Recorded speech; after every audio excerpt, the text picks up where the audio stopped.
So guys, for today's video, update ko lang kayo dito sa application na Crazy Rock. So dito, meron na lang akong 269 na green money kasi nag-withdraw ako kanina guys. Ayan, pasensya na, hindi ko napakita sa inyo. Pero na-screenshot ko, ito. Kasi nagkaroon ng error yung record natin. Yan yung balance ko kanina, tapos nag-withdraw ako ng 570, nag-set up ako ng GCash, tapos withdraw. And then, ayan, nagkaroon siya ng task. So sabi ng developer, hindi lahat, walang direktang task. So siguro, kapag marami kang invite, wala kang magiging task So syempre, konti lang yung invite natin kaya nagkaroon tayo ng task. So pakita ko na lang sa inyo kung ano-ano yung gagawin para makomplete natin yan guys. So dito kailangan natin ng horn. So siguro estimate na natin yan 10 horn para mapuno yung 100. So saan makukuha yung horn? Dito yun guys. Punta lang kayo sa mission. Ayan, nandito sa daily task, kapag na-complete nyo yan, meron ditong horn sa pinakang dulo.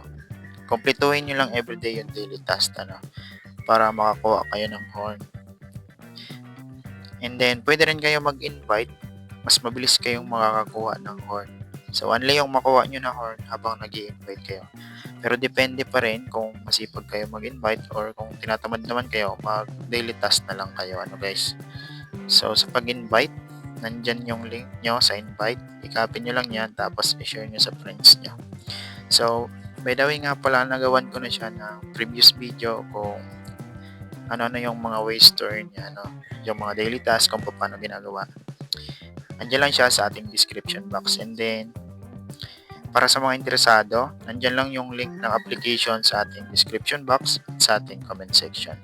So, kung wala pa kayong referral code, pwede kayo mag-input dito ng referral code. Meron pa dyan 55 na green money, guys. So, dito naman sa grand prize, meron ditong 110 na green money. So, pwede rin mag-ipon kayo ng horn para makuha nyo yan. Tapos, pass the level. Meron dyan mga green money, So, ayan.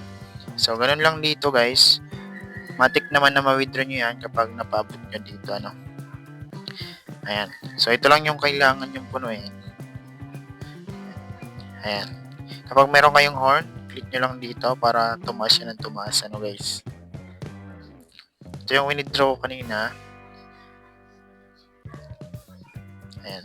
Disclaimer lang, guys. This video is for educational purposes and review purpose only. Ayan. Hindi po siya sugal. Pre-earning app lang siya. Para maglalaro ka lang at wala siyang puhunan. Kaya, wala kayong dapat ikabahala dito sa application na to, guys. So, sipagan nyo na lang para ma-withdraw nyo yung green money, And then, dito naman sa coins, minimum to withdraw GCash 200. And kapag below 200, guys, pwede nyo yan ma-withdraw sa Lazada. Bale, okay lang naman kung sa Lazada nyo lang ma-withdraw kasi na-withdraw naman sa GCash yung balance sa Lazada. So, bagong release pa lang to, guys. Kaya, grab yun, wala naman mawawala sa inyo. Kasi libre lang siya, So, again, para ma-withdraw nyo yun, kung magkaroon kayo ng task na ganito, mag-ipon lang kayo ng horn, sipagan nyo lang sa daily task, guys. Kung mas sinisipag naman kayo, mag-invite na rin kayo. So, kagaya nito, guys, receive na natin yan para merong isang horn tayo makuha. Ayan, nakuha natin. Click I know. Tapos, punta tayo dito, So, yun. So, kapag ganito, click lang natin yan. So, yun. So, ganun lang, guys, yung magiging task niya, Hanggang mapuno natin yan. Bale, napakasimple lang naman, guys. Ang bilis lang tumaas. Basta makakuha kayo ng horn. So, ayan. So, kung nagustuhan nyo ang ating video for today's, huwag kalimutang mag-like and share. Maraming salamat.